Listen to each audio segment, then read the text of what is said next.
दक्षिण अमेरिका के वर्षावनों की गहराई में कहने को तो बहुत कुछ छुपा है, जो आज भी वैज्ञानिकों के नजरों से कोसों दूर है। इस बात को कोई नकार नहीं सकता कि ये जंगल ऐसे जीवों का घर है जो सदियों से वहाँ रह रहे हैं, लेकिन उनके बारे में जानकारी काफी सीमित है। पानी की गहराई में छिपकर रहने वाले इन्हीं जीवों में से एक है इलेक्ट्रिक ईल्स, जो बड़े आकार के मगरमच्छ को भी जोरदार झटका देना जानते हैं। आकार में लंबा सपाट शरीर रखने वाले इन जीवों की क्षमता 600 वोल्ट से भी ज्यादा इलेक्ट्रिक करंट जनरेट करने की है। जरा सोचिए, जब इतने आक्रामक तरीके से ये अपने शिकार पर हमला करते होंगे तो उनका क्या हाल होता होगा। इसी सवाल का जवाब आज आपको इस वीडियो में मिलने वाला है। आज की हमारी वीडियो इस जीव की कुछ खतरनाक लड़ाइयां लेकर आया है, जो आपको रोमांचित करने में कोई कसर नहीं छोड़ेगी। तो देर न करते हुए चलिए शुरू करते हैं।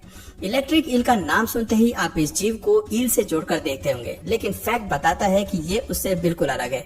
इस जीव की साइज की तारीफ करनी होगी, क्योंकि ये आकार में 2.5 मीटर तक बढ़ने के लिए जानी जाती है और वजन में 20 किलोग्राम तक होती है। इलेक्ट्रिक ईल की शारीरिक बनावट की अगर बात करें तो एक पतले लंबे सांप जैसे शरीर के साथ इनका सर चपटा होता है।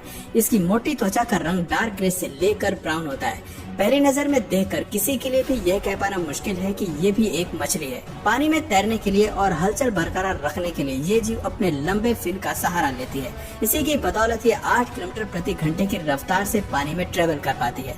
अमेज़न के जंगलों में मुख्य रूप से स्वैम्प्स, छोटे रिवर्स और झीलों में रहना इन्हें बहुत पसंद है। इलेक्ट्रिक ईल्स की कमजोरी है कि इसकी आंखें कमजोर होती हैं। गंदे और कीचड़ भरे पानी में रहने की वजह से वैसे भी साफ दिखना मुश्किल हो जाता है, लेकिन ईल्स को इसी तरह के वातावरण में कंफर्ट मिलता है। धुंधले पानी में देख पाने और हलचल महसूस करने के लिए कुदरत ने इसे इलेक्ट्रिकल एबिलिटीज से नवाजा है। इसके बिजली के झटके के चलते ही ये पानी में आने वाले खतरों को महसूस कर पाती है, अपने शिकार की दूरी का पता लगा सकती है और बिजली डिस्चार्ज करके अपने साथी को मीटिंग के लिए अट्रैक्ट कर सकती है। दोस्तों, आपको बता दें कि पानी में खुद को नेगेटिव करने के लिए ये 10 वोल्ट के छोटे इलेक्ट्रिक करंट को प्रोड्यूस करती है। जब इसको लगता है कि अब शिकार को ढूंढने की जरूरत है तो इसका इलेक्ट्रिक करंट 23 वोल्ट तक पहुंच जाता है और आखिर में जब इसे अपने शिकार का पता लग जाता है और उस पर हमला करने की बारी आती है तो इलेक्ट्रिक ईल का करंट 400 वोल्ट से भी ऊपर पहुंच जाता है।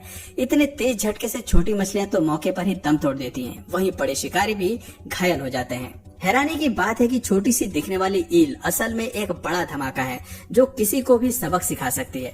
मानना पड़ेगा कि छोटे प्रेडेटर बेहद ही चालाकी के साथ अपने लिए शिकार खोजती हैं और इलेक्ट्रिक करंट के जरिए उसे मार डालती हैं। अब हम ये तो जान गए कि बिजली इसका सबसे बड़ा फीचर है, जिसे बनाने के लिए ये अपने कॉम्प्लेक्स सेंसरी ऑर्गन्स का इस्तेमाल करती हैं। लेकिन चलिए जान लेते हैं कि ये कैसे बिजली बनाती है। दरअसल एक ईल शिकार के हिसाब से इलेक्ट्रिक करंट उत्पन्न करती है। करंट बनाने के लिए इस जीव के शरीर में 3 ऑर्गन्स होते हैं। इन सेंसरी ऑर्गन्स के चलते ही ईल्स अलग अलग तरह के करंट उत्पन्न कर पाती है। दरअसल स्थिति के हिसाब से इनके बिजली उत्पन्न करने की क्षमता में अंतर आता रहता है। जैसे कि रेस्टिंग पोजीशन में ये जीव लो वोल्टेज इलेक्ट्रिसिटी प्रोड्यूस करते हैं।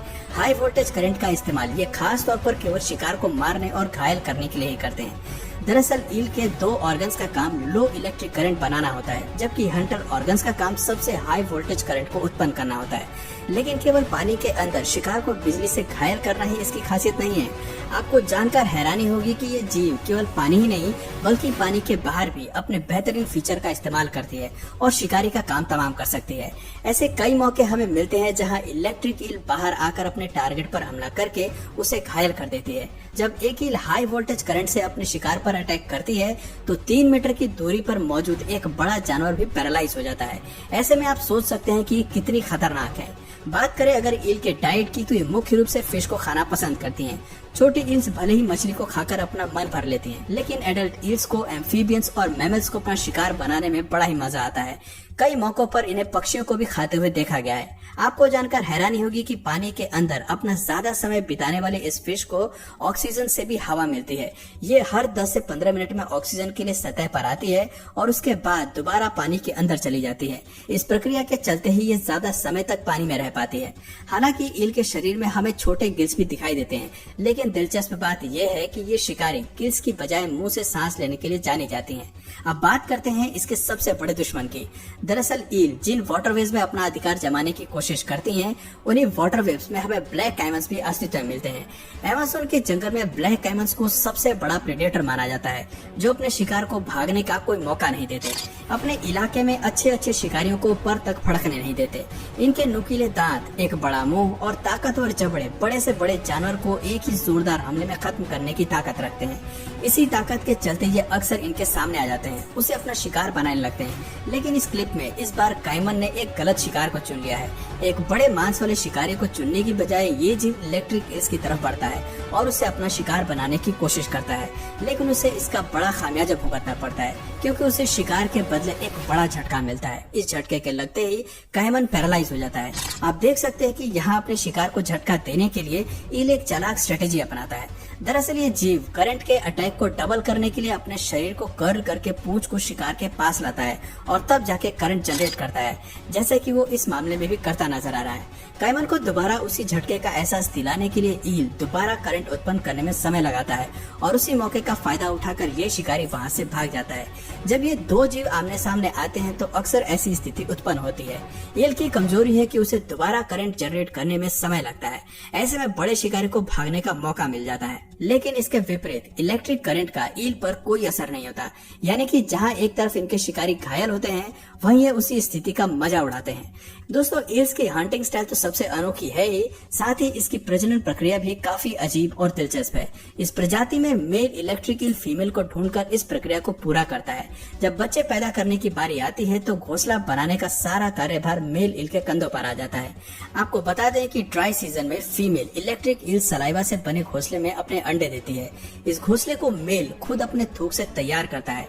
अंडे की सुरक्षा की जिम्मेदारी मेल पर होती है। जब तक बच्चे अंडे से बाहर नहीं आते तब तक ईल उनका ख्याल रखता है।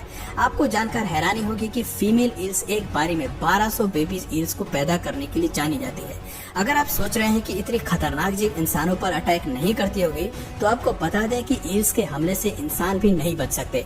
दरअसल ये प्रजाति खतरे का एहसास होने पर जानवर ही नहीं बल्कि इंसानों को भी बिजली का झटका देने के लिए जानी जाती है। हालांकि इसके झटके से इंसान की कभी मौत तो नहीं हुई है, लेकिन एक इलेक्ट्रिक ईल से जनरेट हुए करंट में इतनी ताकत होती है कि ये आपको दिल का दौरा दे सकती है या फिर आपके शरीर के कुछ हिस्सों को पैरालाइज कर सकती है। रिसर्च बताती है कि जब एक इलेक्ट्रिक ईल इंसान को करंट मारती है तो लोगों के मसल्स में मरोड़ होना शुरू होता है। थोड़ा बहुत दर्द भी हो सकता है, लेकिन आपकी जान नहीं जाती है। हाँ, लेकिन अगर आप पानी में हैं और अचानक आपका सामना ईल से होता है तो इनके करंट से पैरालाइज होकर आप पानी में डूब सकते हैं। जब तक आप इसके पहले शॉक से उभरेंगे तब तक ये आपको दूसरा शॉक भी दे सकती है। ऐसे में आपकी जान पर खतरा मंडराता रहता है। हालांकि ऐसे केसेस बेहद मुश्किल से देखने को मिलते हैं, लेकिन ऐसी खतरनाक मछलियों से दूर रहने में ही भलाई है। तो दोस्तों, ये थी इलेक्ट्रिक ईल से जुड़े कुछ ऐसे फैक्ट्स जो हमें बताते हैं कि मछली कहलाने वाली ये मछली किसी बला से कम नहीं है। तो दोस्तों, आपका इस मछली के बारे में क्या ख्याल है, कमेंट करके जरूर बताइए। और अगर ये वीडियो आपको पसंद आया या फिर इंटरेस्टिंग लगा या फिर नॉलेजेबल लगी तो प्लीज इस वीडियो को एक लाइक करके अपने फ्रेंड्स और फैमिली में से जरूर शेयर करें। और यदि आप इस चैनल पर नए हैं तो प्लीज इस चैनल को सब्सक्राइब करके बेल नोटिफिकेशन आइकन को ऑन कर लीजिए ताकि हमारे आने वाले वीडियोज आप मिस न करें। मिलते हैं फिर किसी वीडियो में नए टॉपिक के साथ, तब तक के लिए नमस्कार।